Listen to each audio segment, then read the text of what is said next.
Konflik di Timur Tengah yang berkecamuk saat ini membuat jalur udara internasional berubah drastis. Bandara, rute penerbangan, hingga keamanan wilayah udara menjadi perhatian. Sementara penyelenggaraan ibadah haji tahun ini sudah di depan mata. Nah loh, apa kabar ibadah haji ya? Pemerintah Indonesia memastikan bahwa persiapan ibadah haji tetap berjalan sesuai rencana awal. Setidaknya ada 3 skenario utama sebagai langkah antisipasi jika konflik Timur Tengah meluas dan membahayakan keselamatan jemaah haji Indonesia. Hingga saat ini, kloter pertama jemaah haji Indonesia tetap dijadwalkan berangkat pada 22 April 2026. Tentu saja dengan melihat situasi keamanan di negara-negara terkait. Namun konflik di Timur Tengah dapat berubah dengan sangat cepat. Karena itu, skenario pertama yang disiapkan adalah mengubah rute penerbangan. Dalam kondisi normal, penerbangan dari Indonesia ke Arab Saudi memakan waktu 9 hingga 11 jam. Umumnya rute ini melintasi wilayah udara Asia Selatan dan sebagian kawasan Timur Tengah. Namun jika sebagian wilayah udara dinilai tidak aman oleh otoritas penerbangan internasional, maka maskapai dapat mengalihkan jalurnya ke rute alternatif. Salah satu rute yang sedang dipertimbangkan adalah melalui jalur lebih selatan, yaitu wilayah Samudra Hindia hingga Afrika sebelum memasuki Arab Saudi. Rute ini lebih panjang dan berpotensi meningkatkan biaya operasional penerbangan, namun tidak membebani jemaah haji.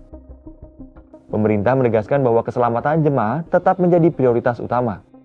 Wakil Menteri Haji dan Umroh Danhil Anzar Simanjuntak mengatakan, Presiden Prabowo Subianto meminta agar keselamatan jemaah menjadi prioritas utama dalam setiap keputusan terkait penyelenggaraan haji. Kalau rute alternatif belum menjamin keamanan, maka skenario kedua yang disiapkan adalah penyesuaian jadwal keberangkatan. Dalam skenario ini, jadwal keberangkatan diatur ulang sesuai perkembangan situasi keamanan di kawasan, termasuk menghindari periode ketika ketegangan militer tinggi atau saat diberlakukan penutupan wilayah udara. Nah, jika konflik sangat memburuk dan jalur penerbangan internasional menuju Arab Saudi dinilai tidak aman, maka pemerintah mempersiapkan skenario ketiga, yaitu penundaan keberangkatan jemaah haji hingga situasi kembali stabil. Langkah ini merupakan opsi terakhir dan hanya akan diambil jika keselamatan jemaah haji Indonesia benar-benar terancam. Terkait skenario yang disiapkan, Menteri Haji dan Umroh Muhammad Irfan Yusuf mengatakan perlu dilakukan diplomasi dengan pemerintah Arab Saudi agar biaya yang sudah disetor untuk penyediaan akomodasi, konsumsi, transportasi, dan lain-lain tidak hangus melainkan dapat digunakan untuk penyelenggaraan ibadah haji tahun 2027 tanpa penalti.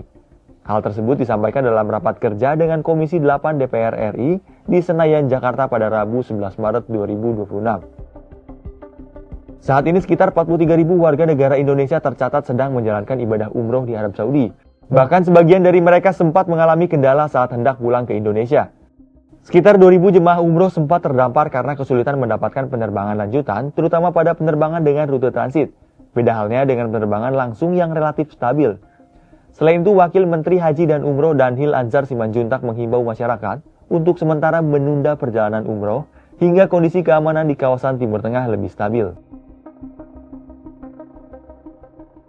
Kita berharap konflik di Timur Tengah segera mereda agar situasi dunia kembali pulih.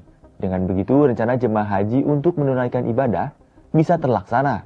Sekian bahas peristiwa kali ini, sampai jumpa di bahas peristiwa berikutnya.